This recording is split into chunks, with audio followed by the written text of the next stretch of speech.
जय माता की। सबसे पहले आपको और आपके परिवार को शारदीय नवरात्राओं की हार्दिक शुभकामनाएं।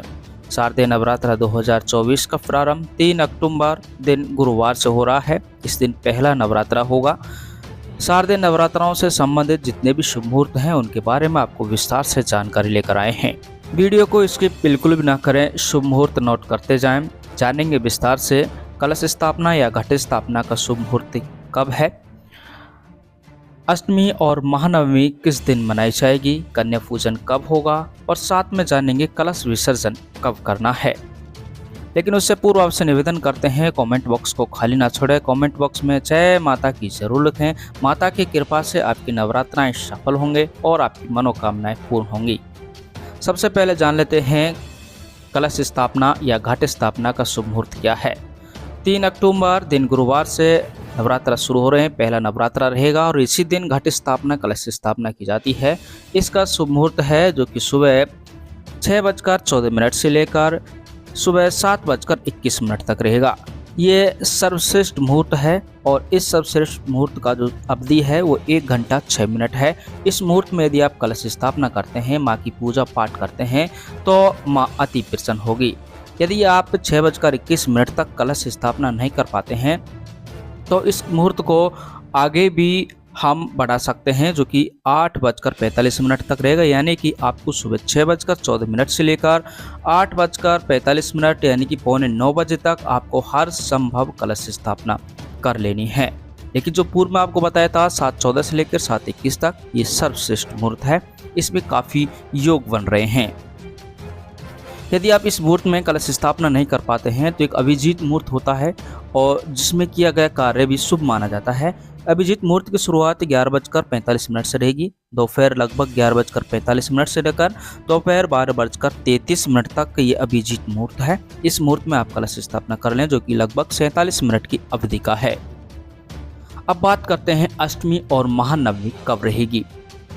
3 अक्टूबर से नवरात्रा प्रारंभ होंगे और नवरात्राओं का समापन 12 अक्टूबर तक रहेगा। अष्टमी और नवमी 11 अक्टूबर को ही मनाई जाएंगी। 11 अक्टूबर को अष्टमी नवमी दोनों एक साथ रहेंगी।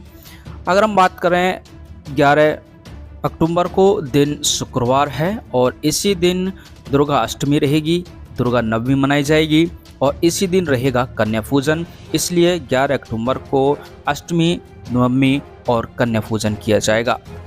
वहीं 12 अक्टूबर की बात करें तो 12 अक्टूबर को शनिवार रहेगा, क्योंकि कुछ लोग नवमी का हवन भी करते हैं। तो जो कि नवमी का जो हवन रहेगा वो 12 अक्टूबर दिन शनिवार को ही करना है। शनिवार को दिन किया गया हवन से आपको सर्वश्रेष्ठ फल प्राप्त होगा। बात करते हैं कलश विसर्जन की, तो कलश विसर्जन 12 अक्टूबर को ही होगा। 12 अक्टूबर को जब कलश विसर्जन शनिवार के दिन रहेगा तो उससे भी आपको काफ़ी अच्छे लाभ मिलेंगे, माता की असीम कृपा प्राप्त होगी। लेकिन 12 अक्टूबर को शाम को दशहरा यानी कि विजयदशमी भी मनाई जाएगी। ये जो मुहूर्त हैं आप नोट कर लें, यही मुहूर्त रहेंगे और आपको नवरात्राओं से संबंधित पल पल का अपडेट देते भी रहेंगे, क्योंकि कुछ शास्त्रों का, कुछ पंडित आचार्यों का कहना है कि अब की बार नवरात्रा 10 दिन रहेंगे। उसके बारे में भी आपको विस्तार से पंचांग के अनुसार समझाया जाएगा। यदि वीडियो आपको अच्छा लग रहा है तो वीडियो को शेयर कर पुण्य प्राप्त करें नवरात्राओं की जानकारी, ताकि सभी लोगों तक पहुंचे। फेसबुक, ट्विटर, जिस माध्यम से आप इसको शेयर करना चाहते हैं कर सकते हैं। पहली बार आप इस चैनल पर हैं तो सब्सक्राइब ज़रूर करें, क्योंकि हिंदू धर्म के जितने भी व्रत त्योहार हैं उनकी सारी जानकारी S24 न्यूज़ समय समय पर अपडेट कराता रहता है। अब जानेंगे विस्तार से कि कलश स्थापना किस प्रकार करनी चाहिए, कौन कौन सी गलतियों से हमें बचना चाहिए।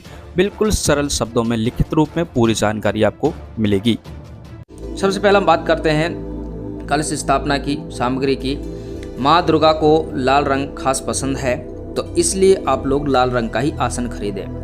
इसके अलावा कलश स्थापना के लिए क्या क्या की आवश्यकता होगी, जैसे कि मिट्टी का एक पात्र होगा, जौ की आवश्यकता होगी बोने के लिए, मिट्टी जिसमें हम जौ बोएंगे, जल से भरा हुआ कलश और मोली यानी कि जिसको कलाई डोरा अपन कहते हैं, इलायची है, लौंग है, कपूर है, रोली।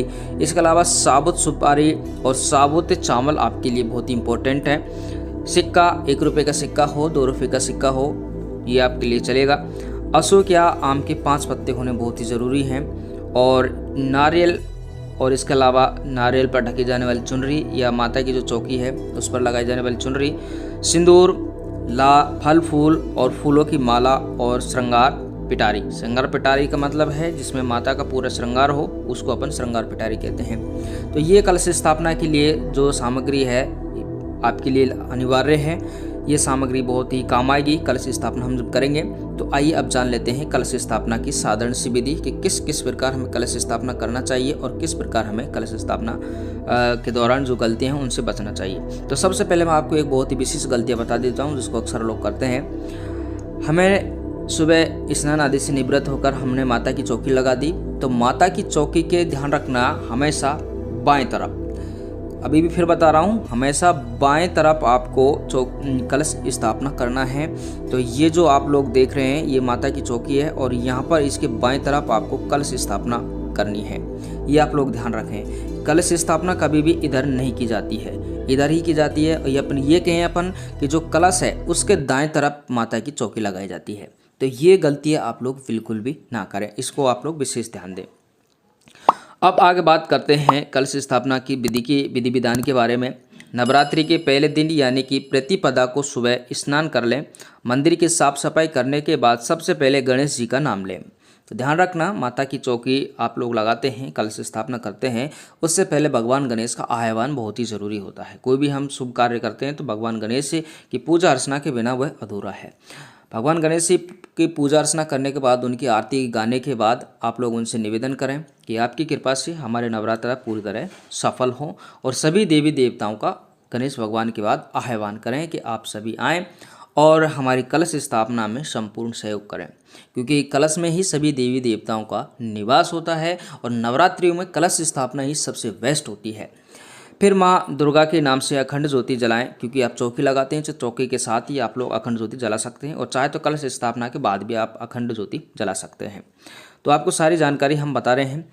कलश स्थापना के लिए मिट्टी के पात्र में मिट्टी डालकर उसमें जौ के बीज बोएं। ये आपको ध्यान रखना है कि मिट्टी के पात्र अगर ना भी हो तो आप घर में जहाँ कहीं भी फर्श पर साफ सफाई कर जहाँ पर आपने चौकी लगाई उसके बाएं तरफ मिट्टी का एक ढेरी बनाएं, उसमें जौ बो दें, और जौ बोने के बाद उस पर आप लोग कलश रखें।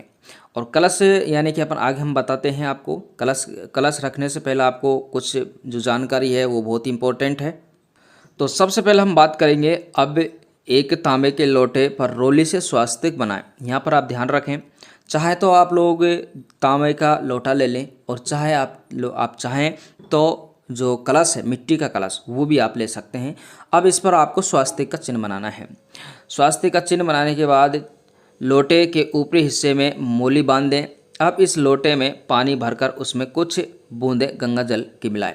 चाहे तो आप पहले कलश की पूजा कर लें या उसके बाद पानी, या फिर आप पहले से पानी भर के रखें और उसके बाद आप लोग उस पर स्वास्तिक चिन्ह बनाएं। स्वास्तिक चिन्ह बना के बाद ऊपरी हिस्से पर मोली यानी कि कलाई डोरा जो है वो बांध दें। अब इस लोटे में पानी यानी कि आप लोग चाहें गंगा जल है तो गंगा जल मिलाएं, और नहीं है तो कोई इतनी आवश्यकता भी नहीं है, लेकिन पानी आप लोग शुद्ध धो मांझकर भरें। फिर उसमें ₹1.25 डालें।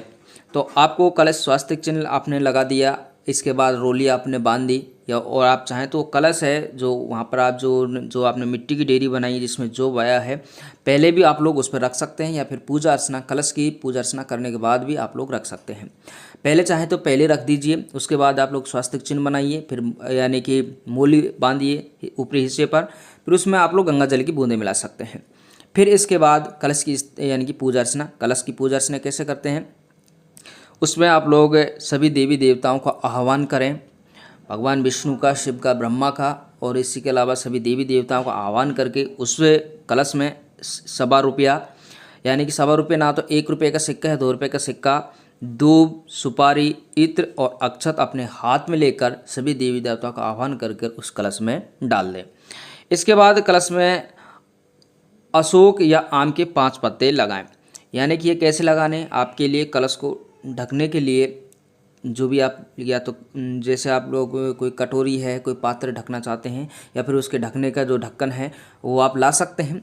वो आप पहले 5 पत्ते आप लगा दें, उसके बाद उसे आप उस ढक्कन को वहाँ पर रख दें ताकि वो अशोक के पत्ते हैं जो सही रहें। अब एक नारियल को लेकर लाल कपड़े से लपेट कर उसे मोली से बांध दें। अब हमें क्या करना है, उस कलश के ऊपर नारियल रखना है। नारियल को पहले लाल कपड़े से ढक दें। ढकने के बाद उसके ऊपर आप लोग मोली बांधें, भगवान गणेश का नाम लेते हुए, माँ दुर्गा का नाम लेते हुए। फिर नारियल को कलश के ऊपर रख दें। अब इस कलश को मिट्टी के उस पात्र से ठीक, यानी कि उस पात्र से ठीक बीचों बीच रख दें। उस पात्र के ठीक आपको बीचों बीच वो कलश है जो रख देना है, या पहले भी रख सकते हैं जिसमें आपने जो बोए हैं। कलश स्थापना के साथ ही नवरात्रि की 9 व्रतों को रखने का आप लोग संकल्प लेते हैं। तो जैसे आप लोग कलश स्थापना करते हैं उसी के साथ माता के सामने कि जितने भी आप लोग करना चाहते हैं, 3 नवरात्रा करना चाहते हैं, 5 या 9 पूरे के पूरे नवरात्रा करना चाहते हैं, उनका आप लोग संकल्प लें। आप चाहें तो कलश स्थापना के साथ ही माता के नाम की अखंड ज्योति भी जला सकते हैं। यदि आप चाहें तो माता के सामने अखंड ज्योति आप लोग, मैंने आपको बताया, चौके के साथ भी जला सकते हैं। और या फिर आप कलश स्थापना करते हैं, उसके बाद आप जब संकल्प लेते हैं